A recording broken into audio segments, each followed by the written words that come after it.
Dan's not going to be able to do it today because he's got to wrap up some bookings and that, so... Oh, that's alright. If you send him some questions, he might be able to answer them like that. Yeah, I'll get my mum to, like, It's light organise something. Okay, I can pass you some Yeah, it emails just looks as well. orange. Oh, yeah, that's all Oh, right. let me turn this on. I was supposed to look into the camera. Look at them. Look at Yeah, look at me. talking. I'll sort of be here. Ignore me, Okay. I'm just noting. Come on. Okay, it's on. All right, hello. Sorry, do you mind explaining who you are and your role in Pride? Okay, my name's Anthony Collins. I'm one of the graphic designers and photographers for Birmingham Pride. All right, okay. So, how do you capture the right image within such a huge event? Like, how do you condense like what you want to focus on? I think in your head you have a quota of what kind of photos you need to take anyway because it's a diverse... can I answer that again? Yeah, go on. Okay. Sorry, is it a bit? Yeah, no, it's fine. No, in your head you have a kind of quota of what you've got to match anyway because it's such a diverse festival. You want to make sure that you capture the diversity of the festival.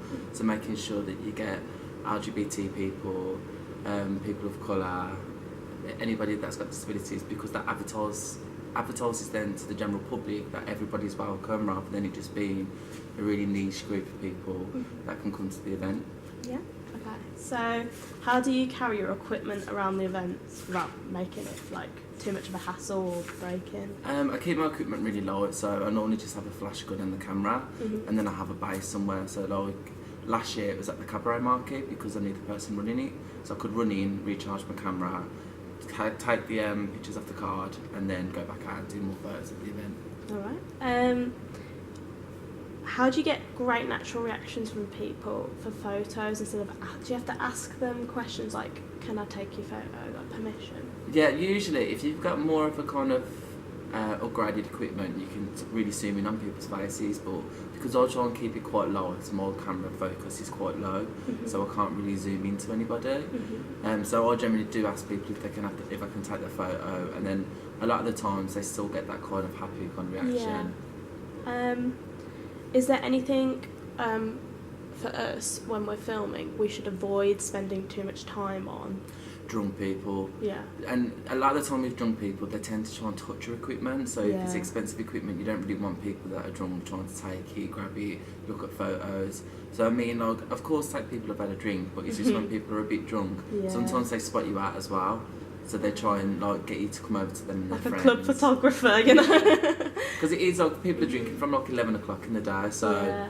come about mid-afternoon, 5, 6, it just tends to get a bit wild with some people.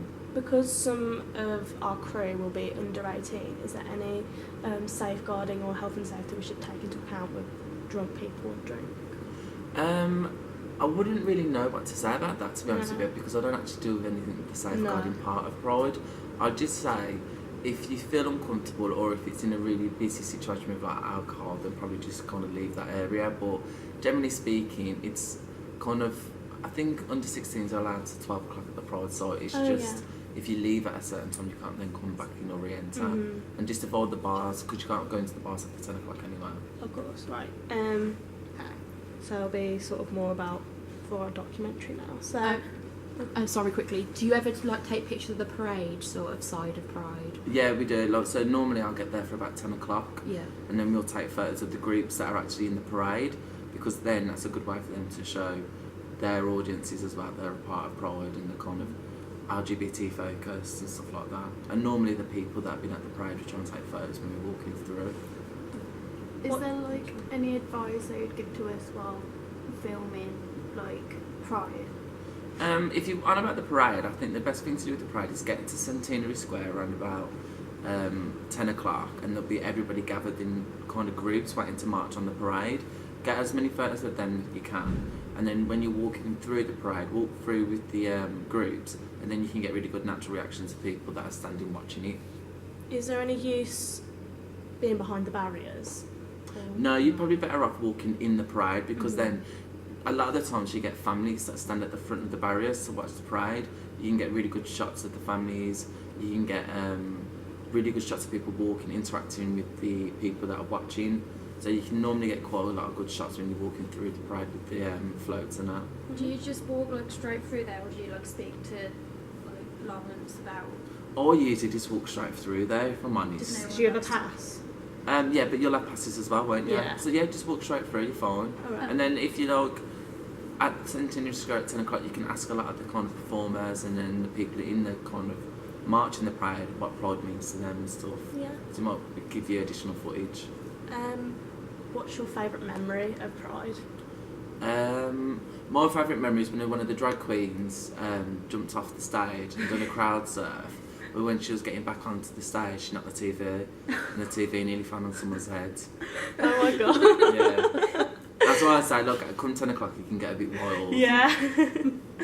Do you like enjoy working like Pride? Is it a good atmosphere around? I do enjoy working at Pride, but it's long hours, like you're on your feet. Sometimes because I do the Nightingale after, Yeah. I can sometimes be working on Saturday from 10 a.m. till like 3 or half 3 in the morning.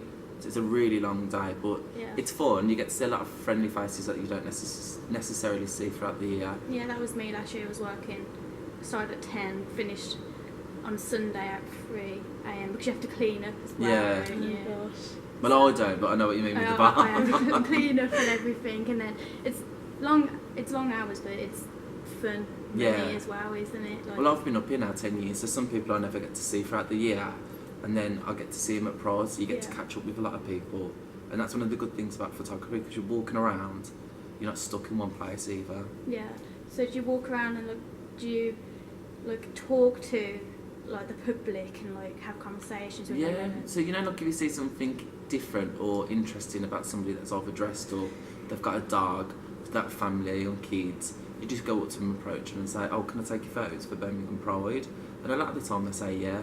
Sometimes people are a bit hesitant if they're like not fully out, so that could be somebody with religion or their family. So like sometimes some might be a bit hesitant to have the photo or anything taken. Oh, okay then. Have you got any questions? I have one, but I don't know how to say it. Have you ever sort of been at Pride and seen, I don't know, something that's kind of moved you? I think what the nice thing about Pride is like, especially in the parade, when you're walking through, you see so many different people kind of cheering you on to walk. So that could be like people of different faiths, different cultures, and it's just nice to see that it's not the same as what it used to be. So like a lot of people from different backgrounds are encouraging you to be yourself. I think that's one of the nicest things about Birmingham Pride, because we're such a multicultural city. You get to see a lot of the different kind of communities come together, and I think that's one of the nicest things about Pride. So over the years you've worked, have you seen it like grow? Like you've seen? Yeah, well, when I very first started coming out to Pride, like they had one stage, and they'd have like 2 performers on it, and that would be like really low budget performers. So I don't think you'll remember it, but do you remember Sheila's Wheels? Yeah.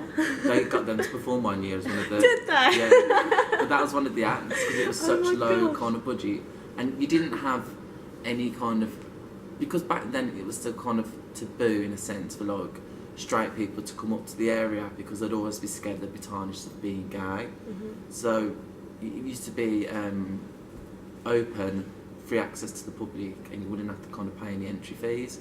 But I think I was also there when there was a year where it got kind of really busy, but it was getting kind of hard to manage who was in there for the good time and who was there just to get drunk and be loud. And you've got to protect people as well in a sense, because it's a safe space for people. So then I saw it transition from that kind of Pride now into a paid Pride. Have you ever, sorry, No, carry on. have you ever seen, because we were talking to Lawrence, he was saying before you had to pay for the tickets, people used to come sort of for the wrong reasons, like Yeah. hate groups. Did you ever see or experience any of those? I never personally experienced any homophobia, but you know when you're out, you can read the tone of a crowd, Mhm. and you could really sense the aggression in it by one year. And as I say, like some people, Pride is a really safe space for them. So the main focus is to protect them so they can come and express themselves, be free.